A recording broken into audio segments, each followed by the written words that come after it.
Bonjour à tous, avec l'arrivée de l'été, vous avez sûrement envie de profiter pleinement de votre jardin et jusqu'au bout de la nuit, alors il va falloir l'éclairer. Mais alors, comment éclairer les végétaux, les arbres et même la décoration? Je vais vous montrer des astuces de pro et vous verrez que votre jardin éclairé la nuit, c'est un autre jardin. Bonjour Estelle. Bonjour Franck.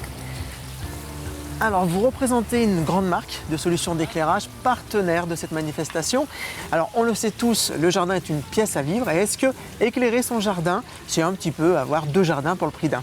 Je pense que vous avez raison. On va avoir le jardin du jour et le jardin de la nuit. Et au moment de la nuit qui arrive, l'éclairage va lui donner une nouvelle dimension que vous n'aurez pas le jour. Et une nouvelle ambiance va se créer le soir. Alors, quel type de jardin on peut éclairer avec vos solutions d'éclairage? En fait, on va pouvoir trouver une solution qui va pour chaque type de jardin, tant pour les jardins plus épurés et contemporains que pour les jardins un peu plus traditionnels, classiques. Là aussi, la capacité de pouvoir faire l'ambiance qui vous convient le mieux. Alors, éclairer son jardin, ça n'a rien d'écolo.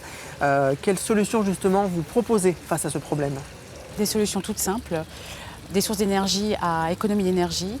D'un côté la fluo compact, 80% d'économie, et de l'autre côté la LED, nouvelle technologie qui non seulement permet une économie de 90%, mais va également, de par sa petitesse et taille, permettre de réaliser des designs très épurés et très fins, comme on peut le voir ici sur cette petite applique.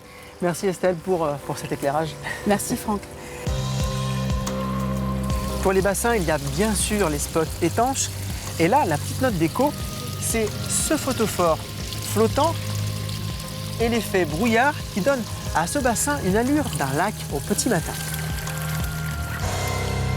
Pour les arbres, l'éclairage est déterminé par la taille de l'arbre, mais également par son feuillage. Les variétés à feuillage dense vont être mises en valeur à l'aide d'un projecteur dirigé du bas vers le haut.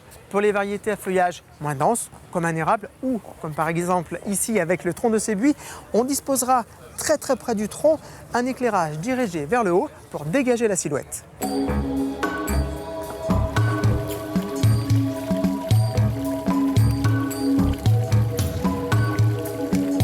Pour les massifs, on utilisera des éclairages diffus à différentes hauteurs pour créer du relief et dégager les formes des plantations.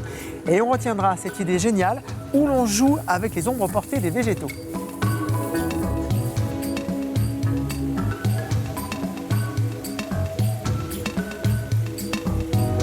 Éclairer, baliser une allée ou une terrasse. Pour cela, ici, des bornes de mi-hauteur ou des spots à ras du sol pour une lumière douce et toujours sans éblouir. Éclairer son jardin demande donc un peu d'imagination et surtout de respecter une règle d'or. On illumine peu pour impressionner beaucoup. Et là, vous verrez, votre jardin, ça sera le jour et la nuit. Bon, ok, celle-là, elle était facile. Alors maintenant, c'est à vous de planter le décor.